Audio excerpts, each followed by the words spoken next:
Shalom and greetings, friends. As you probably know, most of Christianity utilizes Peter's vision in Acts chapter 10 to believe that eating biblically unclean meats, according to as we see in Leviticus chapter 11, such as pork and shellfish, is suddenly a-okay. And it's good to eat now in our Creator's eyes under the new covenant. Even though our Creator did not want it to be within His holy physical temple, part of the sacrificial system, wasn't part of that. But under the new covenant's no big deal anymore, with His spiritual temple and our bodies being like living stones of that temple, the physical temple symbolic of the spiritual, and His children, His people, and all of a sudden now it's a-okay. Or is it? Let's take how about if we take a closer look together? And of course some will go to Paul's writings, and Paul has many writings in the epistles we see in the New Covenant writings. We say in Hebrew the Brit Hadashah, or New Testament as most people refer to it as in English. But most of Paul's writings are actually referring to food that is sacrificed to idols. That's food that has been sacrificed to false gods. Gods that don't really exist, of course, but people who worship those gods. And that's a completely different topic. That's referring to like the first of the big 10 commandments. And the biblically unclean meats, such as pork and shellfish, are not really in the 10 commandments, so to speak, but literally.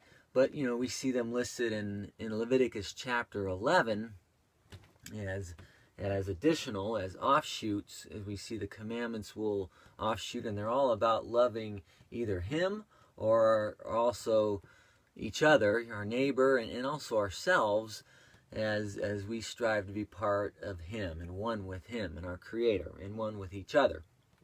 But regardless, I'll get to Paul's writings and other teachings because, of course, they're different topics, and they're a little bit more difficult to understand because he's writing to a culture in the first century that's quite a bit different today, and the people he's writing to, and we have to really understand these things because, as we're warned at the end of Peter's epistle, we see that Paul's writings are hard to understand, and people will twist them against the written Torah, become lawless men, people who will not teach it accurately because they're not really taught according to the word or believe it accurately enough. So we're kind of warned about Paul's writings, but I just want to stick with Acts chapter 10. This is specifically, one that is utilized for clean and unclean meats, as we see in Leviticus chapter 11. And those of you out there who are in Christianity and are feeling offended, please don't be offended, but this is for those who are sincerely wanting to live by every single word that was inspired by our Creator. And so we don't want to be misinformed. And even though most of Christianity has been misinformed under the umbrella of not just Catholicism in earlier centuries, the persecutions, the anti-Semitic fathers, church fathers, but even Protestantism has anti-Semitic church fathers. And if you're surprised or shocked by that, just do a Google search. Martin Luther, one of the biggest founders, in Protestant theology, read his thesis titled "To the Jews and Their Lies," and where he says it's okay to burn down synagogues, burn Jewish people alive, and persecute them, and put extra taxes and laws against them. Just read that if you're open-minded, and see just how similar that is to what we see in extreme religions today, where people are being put to death in the Middle East. It doesn't look too much like the fruits of the Holy Spirit. But getting back to what we want to do is, with the freedom that we have today, is to properly inform not just Christianity that's been misinformed, but Christianity is also misinformed Judaism.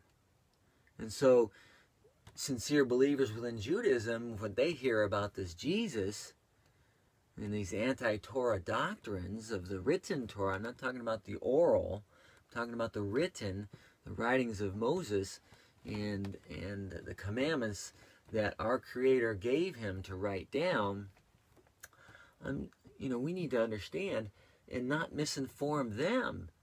And as they are being properly informed, they're reconsidering him as the Messiah. And I'll get to that a little bit later, but for those who want to truly believe in the true Messiah, let's look at the writings here and try to understand the Brit Hadashah, the New Covenant writings, more accurately. So getting back to Peter's vision in Acts chapter 10, as you've probably heard, most Christians have said, well, our Creator, God, told Peter to eat unclean meats. Did he? Well, let's take a closer look, and please, like I said, don't get offended, but with an open mind for the truth, to test all things, to prove all things, and be like the Bereans. Don't just believe what I'm saying or what Paul taught or was saying, but match it up with the Scriptures. And those Bereans in Acts chapter 17, verses 10 and 11, didn't have the New Testament back then. All they had was the written Torah, and also the whole Tanakh, as we say, bits and pieces of it. It wasn't all packaged together nicely as we have today, but it was harder to find, harder to get to, and you had to rely on sources to make sure it was accurate. But aside from that, let's get to Acts chapter 10, and let me begin here in verses 9 through 14, where it says, breaking into verse 9 here, in a section of it, it says, Peter went up to the housetop to pray. About the 6th hour, then he became very hungry and wanted to eat. But while they made ready, he fell into a trance. So notice it's a trance.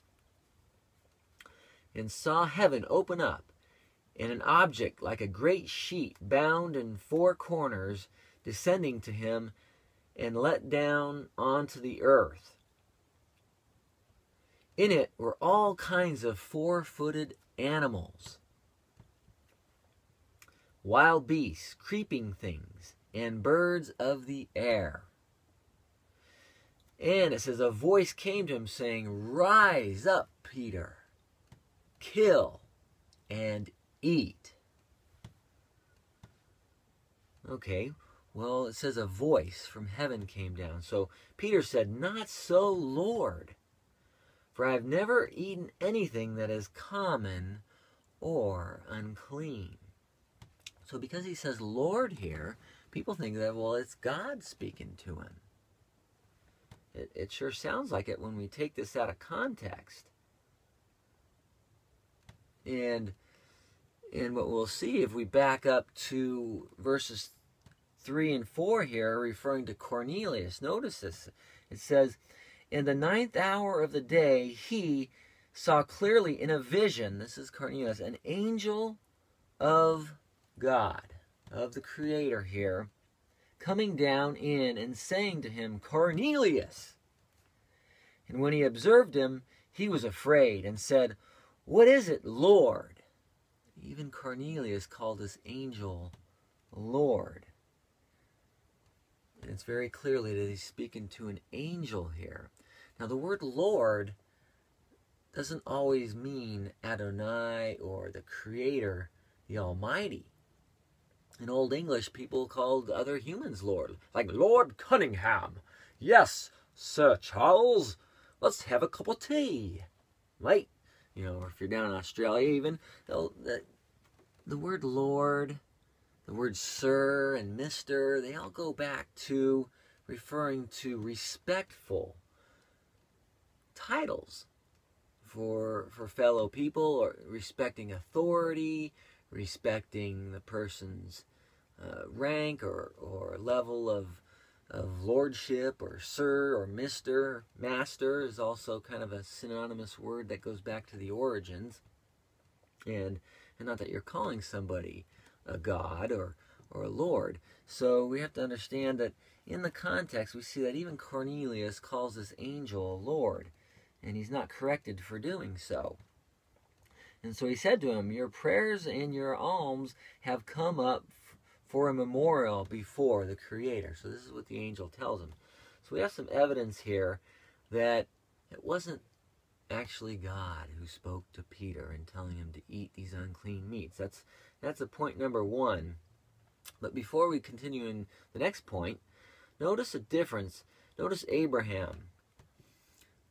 God told him to kill his only begotten son Isaac through his wife, his truly married wife, not a concubine, but his wife Sarah. And even though God told him to go kill, he didn't intend for him to follow through with it. And so that's another clue that just because it says to eat and kill these different types of beasts doesn't mean that the intention was for Peter to follow through. Although Abraham was actually, that's one difference. Abraham was going through to follow through and actually kill his only son. And even in Judaism, they know that Isaac is a type of Messiah, and Abraham is a type of father. And a lot of, modern Judaism doesn't see it that way, but you go back to the sages who wrote the Talmud, and they knew these things. And so we have, that leads to the suffering servant Messiah, and also leading to the kingship of Messiah, the twofold coming of Messiah. But that's another topic. But notice how Abraham, yes, he did want to follow through, but why did Peter not want to obey this voice? Well, Peter had, of course, the written Torah, and Torah simply means instructions. Doesn't, people think it means just law or commandments, but it's simply, his commandments are instructions for what's good for his people, and teaching us love. And as we build his love, they're not burdensome. We can learn to do as he wants to do, and to eat as he wants us to eat, all based on his mind, his character, and how he is created, his creation. But anyway, Peter had the written Torah, but you know what? Some of you know that Abraham had the Torah over 400 years before the Sinai covenant, before Israel ever even existed, before Jacob existed and Isaac. Abraham had the Torah. Notice, if you don't know that, go to Genesis chapter 26 and verse 5. Notice, this is what the Creator told Isaac. He said Isaac in Hebrew. Because Abraham obeyed my voice and kept my charge, my commandments, my statutes, and my laws. It says it right there, long before the Sinai covenant, before the Torah was actually even written in stone or put in the tablets. It pre-existed the Jewish people. At least in pork, not eating pork, and even circumcision, Abraham taught that not just to Isaac, but Ishmael. That's why the Islamic people and the Muslims don't eat pork. They're not copying the Jewish people by not eating pork and circumcising their sons. I think most of you know that the Jewish people in Islam, they're not like best buddies. They're like half brothers and have been in kind of like a family feud these centuries,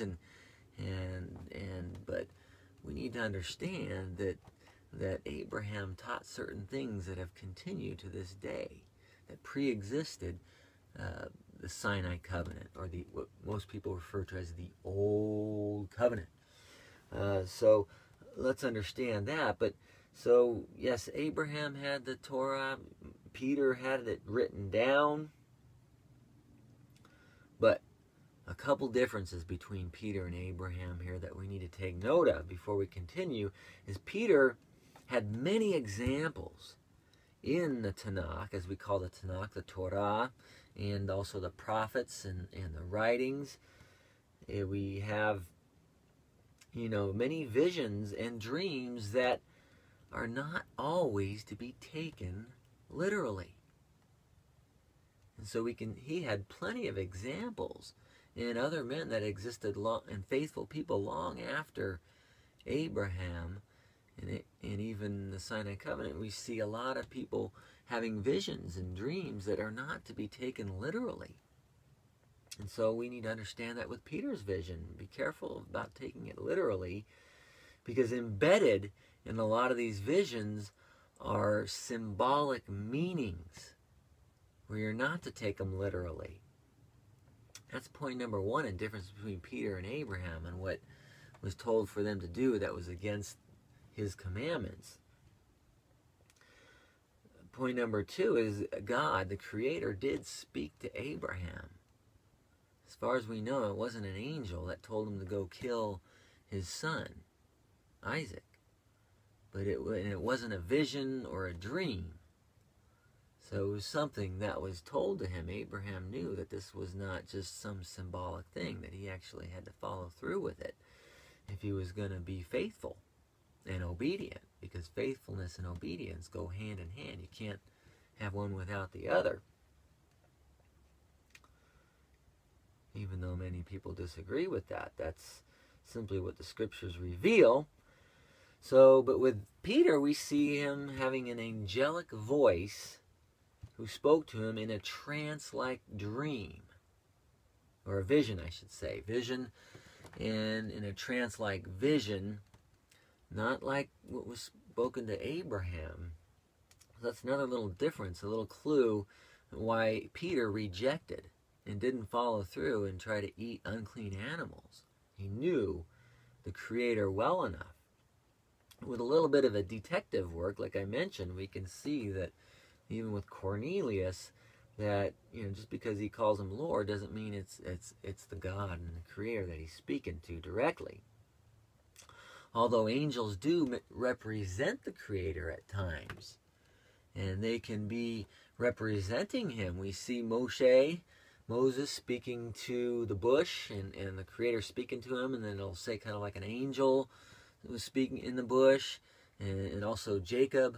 We know Yaakov he also, and but Yaakov wrestled with, it says he wrestled with God. But then you look at it carefully, it was an angel that wrestled with him. And even Moses, when he was trying to talk his way out of going back and speaking to Pharaoh, you can go back and look, and the Creator said, "You will be Elohim, and Aaron will be your prophet." So in other words, Moses was to represent the Creator. He was to be the Creator before Pharaoh. And so even at times, men and angels can be in representation of the Almighty. So it shouldn't be a strange thing. Sometimes when angels do speak to us, we need to realize and try to wonder, is this truly from the Creator?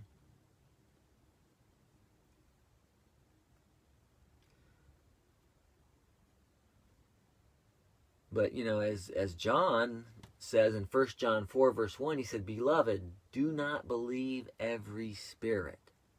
Don't just believe spirits and voices that are coming to you, but test the spirits. This is what he's saying. Test the spirits, whether they are truly of the Almighty, the Creator. And so don't just believe every one. And this is partly why I believe Peter wouldn't follow through with it. He knew that there was something meaning. It was a vision. It wasn't actually the Creator speaking to him directly. as he did to Abraham and Moses. As the Apostle Paul wrote in Galatians chapter 1 and verse 8, he says, regarding any angels, preaching false doctrines, he says, but even if even if Paul or any of us or an angel from heaven, notice that here, an angel from heaven, preach any other gospel to you than what we have preached to you, let him be accursed. And so I'll cover that in more detail in probably my next video teaching about anti-Torah gospels out there, or different gospels. When he says preach any other gospel than what we've preached to you, everyone likes to apply that to whatever their church teaches, whatever their church fathers taught.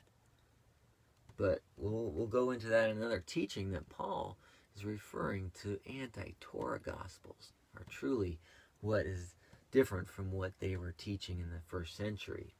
The true faithful disciples and emissaries, or we say apostles. So, but we see, be careful of angels. Don't just believe them, even if they come from heaven and teach something different. So we have some scriptures here to be careful, even in regard to Peter's vision. And as we'll see, Peter was looking for the hidden meanings. He knew there was a hidden meaning to it.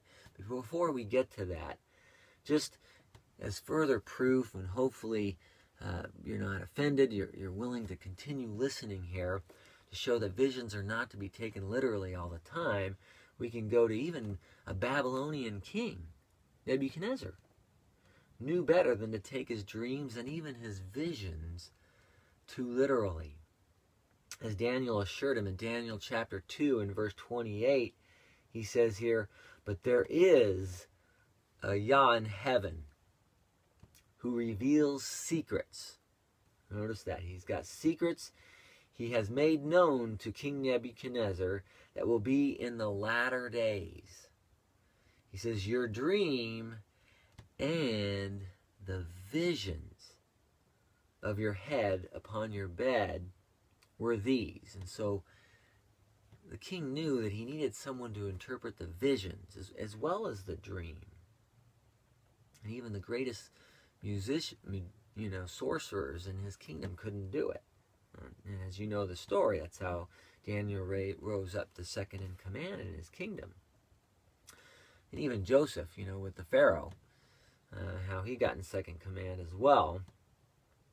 Similar story. But furthermore, notice what this Babylonian king says, and he's quoted in Daniel chapter 4 in verses 10 and 11 here. It says, and these were the visions. It doesn't say just dreams here, but the visions of my head while on my bed. I was looking, and behold, a tree in the midst of the earth. And its height was great. The tree grew and became strong. Its height reached to the heavens, and it could be seen to the ends of the earth. Meaning it could be seen around the whole earth. Now, is that literal? Should we take this literally because it was a vision? Of course not. I think it's common sense. I'm just using this as further evidence so that even if a pagan king who could know better to take visions literally, not always simple and for everyone to interpret, then how could Christians not be so wise today in regard to Peter's vision? I mean, I'm talking about believers with the Holy Spirit, the Ruach HaKodesh. How could they be so deceived and misinformed? Well, please don't get offended. I'm not saying that if you're misinformed or you're deceived, that means you don't have the Holy Spirit. But sometimes our prejudice can set up a wall, a blockage for the Holy Spirit to reveal and to lead us into all truth. And if we can overcome our prejudices, if we have anything embedded in our heart unconsciously, we don't really know that we have this kind of despised attitude towards Jewish people or Jewishness, or the Jewishness of the true gospel, then we're going to miss big pieces of the puzzle. And that's what I'm saying here. And so please don't get offended, but even Babylonian kings and Egyptian pharaohs could know that visions and even dreams are not to be always taken literally. Furthermore, really quickly here, even Daniel himself, in Daniel chapter 7, he sees visions, such as we call it, it's even titled, the vision of the four beasts. There's four beasts here. They're not literal beasts. Daniel 8, he sees the vision of the ram and the vision of the goat. Again, not literal here. Jumping down to Daniel 9, starting in verse 23.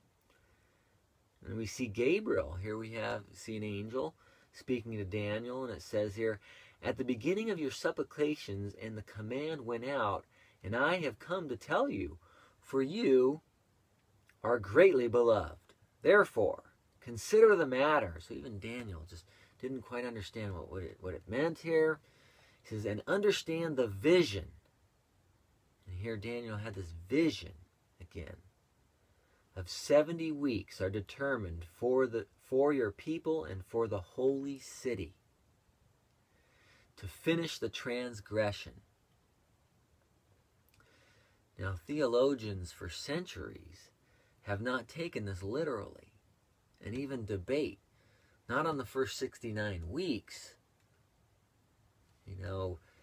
The first 69 weeks, the decree to rebuild the temple, and it says the Moshiach will be cut off. He will die after the 69th week here. But that last 7 days, that last week, is symbolic of something that hasn't been fulfilled yet and is very debatable. There's a lot of disagreements on that, of course, and so we just can't take it literally. And of course, in the book of Revelation, we have John, Hebrew name Yochanan. He sees visions that, we don't take literally. So I can go on. I don't want to be overkill here, and please forgive me if I'm overkilling the issue, but visions are simply not to be taken literally. And that's what most of Christianity does with Peter's vision. They say, oh, well, Peter was told to eat unclean meats, so that means it's okay. We can take this literally. No, that's misunderstanding the vision. We got to look at the context, because most often the visions, or even we can see it in parables, where even the disciples didn't understand what they meant, but they're usually explained later on. Some of Daniel's visions, Daniel wanted to understand, as we know in the chapter 12, and the Creator says, "Go your way, Daniel, these are sealed up and will not be understood until the time of the end." And so, but most visions, if we can see the answer given in the context or in similar examples that are clearly obvious, then that's the actual interpretation, not the literal, but the symbolic, if it's clearly explained. And we're going to see that in Acts chapter 10 when we go there.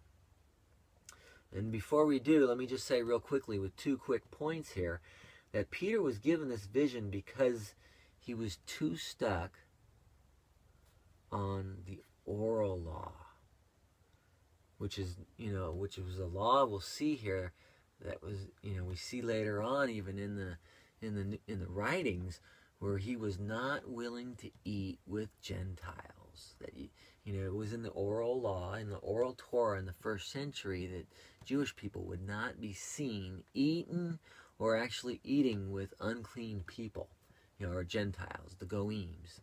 And so we'll see that this is what the vision is truly about, not about the written Torah.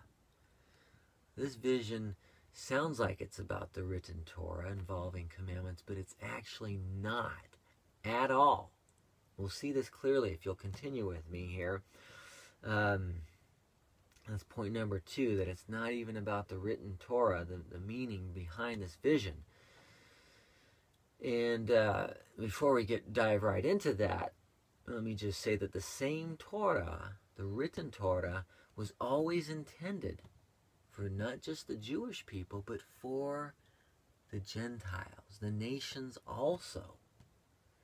Even though most of Christianity today and most of Judaism today disagree, I'm going to just go to some scriptures really quick to show that our Creator intended for these commandments, these laws, to be for everyone. Even though Judaism, they just, oh, this is just for the Jewish people. And Christianity will say, oh yeah, well, you Jewish people can have it. It's a yoke and a bondage. We don't need it. And it's not for us. And both camps are misinformed on this issue. And as we can properly inform and educate, we can all become one family, one body. And notice in Exodus chapter 12, verse 49, it says here, one Torah shall be for the native born in the land of Israel, and for the stranger who dwells among you. Who is the stranger if they're not a native born? It's talking about Gentiles. We see Rahab, we see Ruth, coming in, and of course they are grafted in. Leviticus chapter 24, verse 22, it says, you shall have the same Torah for the stranger.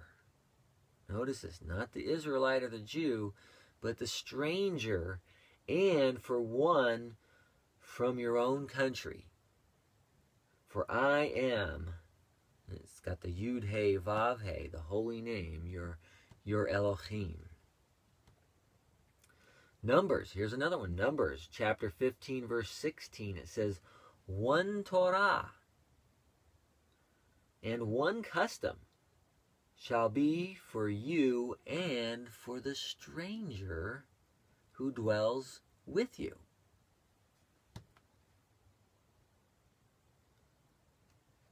Now, for those, if you want to continue here, notice also, here's a fourth one here. Deuteronomy 31, verse 12. Gather the people together, men and women and little ones, and the stranger, here we have the stranger again, who is within your gates, that they may hear and that they may learn and to fear. Here we have the holy name, the Yud, He, and the Vav, He, those four letters. It says, your Elohim, and carefully observe all the words of this Torah. Now, I'm not talking about the oral one here. This is referring to the written one.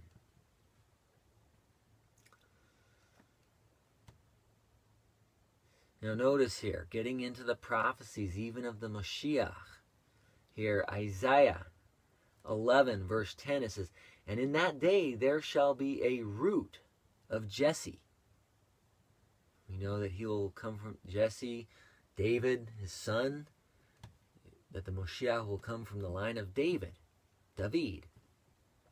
who shall stand as a banner to the people, for the Gentiles shall seek him.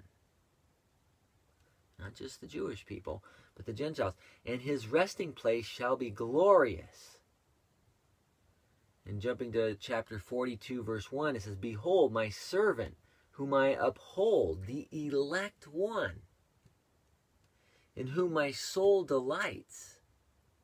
Oh yes, as even the sages knew, Israel was a type of Messiah, so were all the prophets. They all had a time of suffering and humility and persecution and being put to death, genocides, we have everything. We have as types of what the Messiah was going to go through. The sages of the Talmud knew this. But modern Judaism said, oh, well, this is just talking about Israel. It's not talking about Messiah. But you can't separate Messiah with Israel on these prophecies. Messiah is the head. Israel's the body. Now, Christianity likes to decapitate the body and put in this replacement theology. Judaism, they want to decapitate the head and say this is not talking about Messiah anymore. It's just talking about Israel, and just have the body without the head. We got to put them together. Yes, these prophecies are talking about both.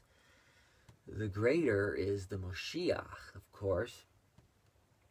Verse, it says, I have put my spirit upon him. He will bring forth justice to the Gentiles. We haven't seen this with Israel yet, of course, but this is ultimately with the Messiah. Verse 6, I, the Lord, this is the Yud-He Vav-He, the Almighty, the Creator, have called you, this is referring to Moshiach, in righteousness. Also Israel was called to be in righteousness, yes, we could say that, and will hold your hand, and I will keep you and give you as a covenant to the people, as a light to the Gentiles. Now we look at the two prophecies in Ezekiel, two prophecies in Jeremiah about the new covenant here. And it says that I will write my laws. I will write the written Torah in your hearts and put them in your minds. And this is even quoted in Hebrews chapter 8 in the New Testament, as most of you know it as. So we can understand that the same Torah is to be a light to the Gentiles, to be taught to the Gentiles. As I read in those scriptures, that it's just one Torah. Isaiah 49 verse 6. Indeed, he says, is it too small a thing that you should be my servant and to raise up the tribes of Jacob? It says Jacob here because Israel kind of was 10 tribes at the time, and Judah was 2 tribes, Benjamin and Judah, with the Levites, and they were 2 separate nations at this time. And so when he says the tribes of Jacob, is talking about all 12 tribes, not just the Jewish people, but those 10 tribes. 10 tribes of Israel are Israeli, but not technically Jewish. We say Jews are the tribe of Judah and Benjamin, and the Levites who stuck with them. But here we see the tribes of Jacob. This Moshiach will bring them back together, just like King David brought all 12 back together as they were separated. He brought them back together after the mess-ups with King Saul. We say Shaul. And it says here that, and he will restore the preserved ones of Israel. That there will be some in Israel that will be preserved. And I will also give you as a light to the Gentiles. Again, the Jewish people are to be teaching the Gentiles the Torah, not keeping it to themselves and saying, you Gentiles don't need it.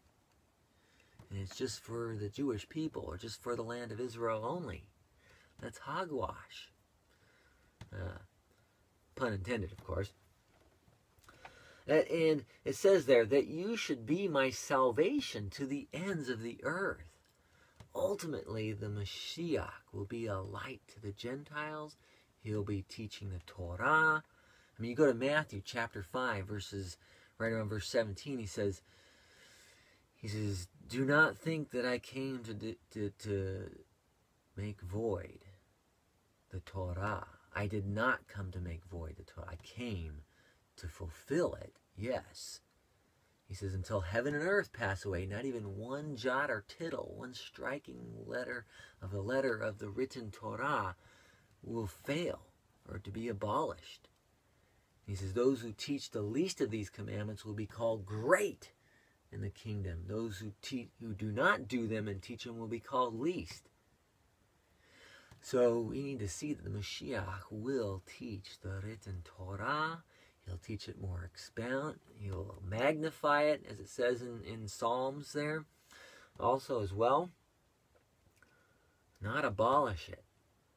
We need to stop misinforming the Jewish people. They'll reject a Messiah who abolishes the Torah. the true commandments of our Creator. And you know, they put it in 613 commandments, yes, but even Judaism, they know that nobody can keep all 613. Some of them apply to just the temple. There's no temple today. Some of them, so there's no sacrificial system to keep those commandments. And there's also some that just apply to women. Some just apply to men only. There are gender laws in there. So we can't keep all of them. And even if we try to, we don't earn eternal life. We've all slipped up and have sinned. And as we see, even in Ezekiel, that the soul that sins shall die. That the death penalty is for sin. And of course, we have to realize that the sacrificial system included, was all about atoning. The blood atoning for sins. So it shouldn't be strange to think that the Mashiach will die and he will shed his blood to atone. So it's the greater fulfillment of the sacrificial system. So anyway, those Israelites and Jewish people, and any believers who reject the written Torah, notice what the Creator says here in Deuteronomy chapter 32. Let's wrap things up here. Deuteronomy chapter 32 and verse 21. Thank you for listening this far if you have. Those of you who are. And notice here it says, this is what the Creator says. He says, they have provoked me to jealousy by what is not him. They have moved me to anger by their foolish idols. But I will provoke them to jealousy. Notice this. By those who are not a nation. I will move them to anger by a foolish nation. Now notice that, the Goims, the Gentiles. God, he will use anybody he wants to keep the Torah, to stir his people to jealousy, to get back to the truth, to get back to the nuts and bolts of the gospel, and to understand it accurately. Now this is a prophecy that is expounded upon by the Apostle Paul, also known as Shaul, by his Hebrew name. Paul was his Roman citizenship name that he was given, and he used his Roman citizenship name for the advantage of preaching the gospel. But, you know, his Hebrew name was Shaul. He says here in Romans chapter 11, verse 11 and 13, he says, I say then, have they, Israel, stumbled that they should fall? He says, certainly not. He says, but through their fall, to provoke them to jealousy. So yes, they've fallen from the Torah, they've fallen from the covenant, but they will be stirred to jealousy. He's referring to Deuteronomy 32:21 here. He says, salvation has come to the Gentiles. For I speak to you Gentiles, inasmuch as I am an apostle to the Gentiles. So he says he magnifies his ministry by, if any means I may provoke to jealousy. He's using this word again, referring back to Deuteronomy 32, those who are my flesh, and save some of them.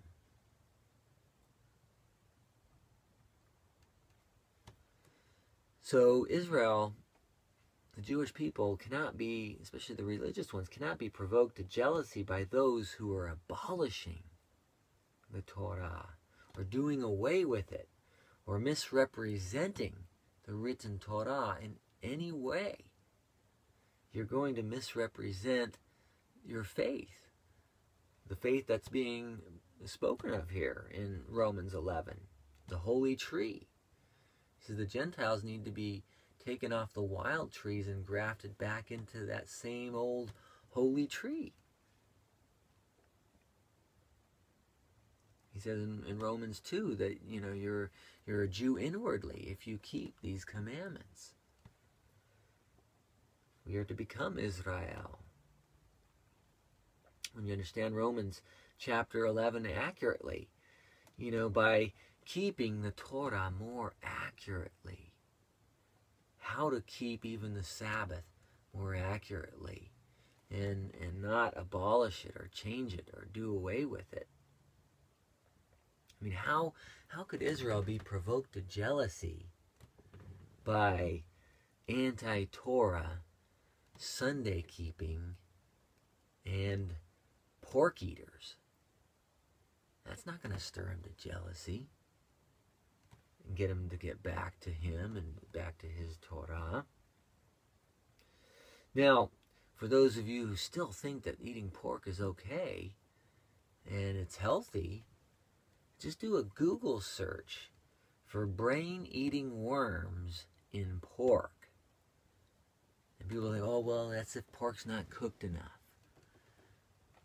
Well, you know, you can, if you eat the herbivore animals that our Creator says are clean to eat, you can see that a lot of cultures in the past have eaten it even raw, but you try to eat pork and shellfish, there's all kinds of toxins, and we see parasite worms in the pork, and even the larvae, the eggs. Yeah, you can cook it all you want, but dead or alive, these things can germinate and even come to life in the human body and love to live within the human body. Some of them even get to the brain. A lot of them stay in the intestines. But like I said, just do a Google search, and you'll be amazed. And if we're to be living stones of his spiritual temple, then why would unclean animals not be allowed, dead or alive, in the holy temple, in the Holy of Holies, or even to be sacrificed in the physical temple? Has our Creator changed that much? Well, we see in Malachi 4:6 that he doesn't change. We see in Hebrews 13:8, it says that Messiah, he's the same yesterday, today, and tomorrow, forever. We don't see all this wholesale change, these anti-Torah changes. Again, let me just conclude here in the prophecy of Romans chapter 11, verses 25. Let's jump to verse 25 and 26 here. It says, "For I do not desire, brethren," believers, "that you should be ignorant of this mystery." Notice he calls it a mystery, a hidden truth, lest you should be wise in your own opinion or in your own eyes.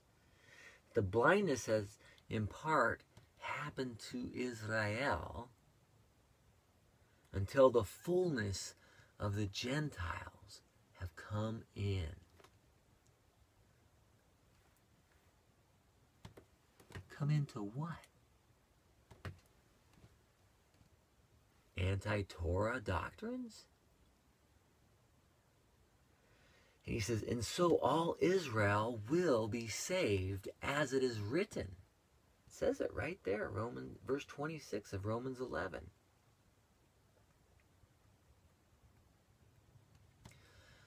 So nevertheless, as I said, Israel and Judaism cannot be provoked to jealousy by those who are abolishing, those who are doing away with, or misrepresenting the written Torah, but only by those who are keeping it more accurately and more faithfully.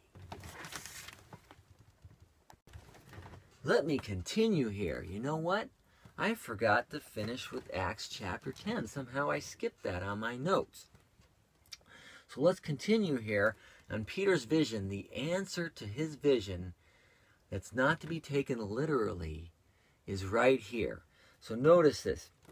Going back to Acts chapter 10, verse 17 here, it says, "Now while Peter wondered within himself what this vision which he had seen meant." He's just wondering. He realizes he can't take this literally. It's obvious to him. Like I said, there's so many visions, and he's got examples in Daniel and so many other examples that these visions are not to be taken literally all the time. You know, he knows the prophecies of the Messiah is not going to be, he's going to be magnifying these commandments and keeping them more accurately and properly. So he knows that there's something hidden in this meaning here. So behold, the men who were with him sent for Cornelius and had made inquiry of Simon's house. You know, Simon's also, they referred to Peter, and stood before the gate. And they called and asked whether Simon, whose surname was Peter, was lodging there. And while Peter thought about it, and the vision, and the Spirit said to him, Behold, 3 men are seeking you. Here we see the number 3. He saw this, actually, if you back up here, he saw this vision came to him 3 times as well. And 3 being a number in the scripture of truth, of revelation, of drawing closer to the Creator, in knowing truth, and closeness and relationship with the Creator here. He says, Arise, therefore, go down and go with them, doubting nothing, for I have sent them. So it gives Peter some confidence not to speculate about these 3 individuals. Then Peter went down to the men who had sat with them and Cornelius and said, Yes, I am he whom you seek. For what reason have you come? So he's, wondering why they've come. And they said to him, Cornelius, the centurion, a just man, one who fears God, the Creator, and has a good reputation among the nation of the Jewish people. Notice this. To have a good reputation, he must be keeping the written Torah. At least. It's the bare minimum here. And of course, he's being brought to him because he's also believing in the Mashiach, was divinely instructed by the holy angel to summon you to this house and to hear the words from you. So Peter's seeing that this is supernatural stuff going on here. And he's knowing he just recently went through some supernatural stuff and some visions. And he invited them in and lodged them. And on the next day, Peter went away with them, and some of the brethren from Joppa accompanied him. And the following day, they entered Caesarea. Now Cornelius was waiting for them and had called together his relatives and his close friends here. Notice this. This is where it gets good. As Peter was coming in, Cornelius met him and fell down at his feet and worshipped him. Notice how Peter responds to this. And Peter lifted him up, saying, Stand up, I myself am also a man. He's not somebody to be worshipped. And as he talked with him, he went in and found many who had come together. And Peter said to them, You know it is unlawful. You know how unlawful it is for a Jewish man to keep company with and go to one of another nation. Notice the stranger within the, go to another nation. But God has shown me that I should not call any man common or unclean. Now notice this. It's not unlawful in the written Torah. This is where I said, the vision wasn't about the written Torah. But it was Jewish law that you shall not eat with a Gentile.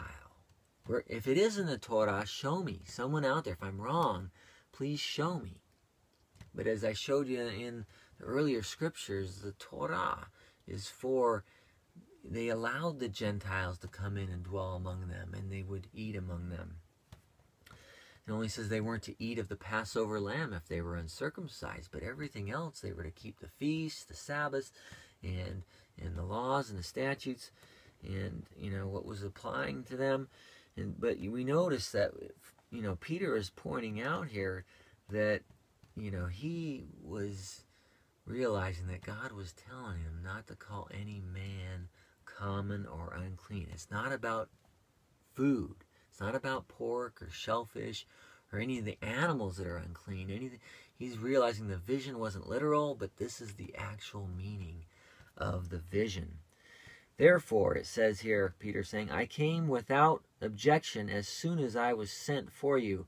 I asked then, for what reason have I been sent to you? And Cornelius said to him, 4 days ago I was fasting until this hour, and at the 9th hour I prayed at my house, and behold, a man stood before me in bright clothing. And this is where he's got the vision. So again, we see in the context here that the vision is not about eating unclean animals at all. And so, as we understand this accurately, we can properly inform our fellow believers in the Messiah, our fellow Christians, and the Jewish people. And then, if we're following this accurately, again, we will provoke to jealousy those who are not keeping it, who should be keeping it, and saying, whoa, the Almighty is using you powerfully in the ways that He's supposed to be using us. And I need to get back to following these words. And in the right type of jealousy, as even the Creator says He is jealous. In the right ways. There's a right form of jealousy, and of course there's a bad form. We're not to be jealous of things that are not belonging to us. Like coveting things. So we need to set the right example and follow the written Torah more accurately and faithfully.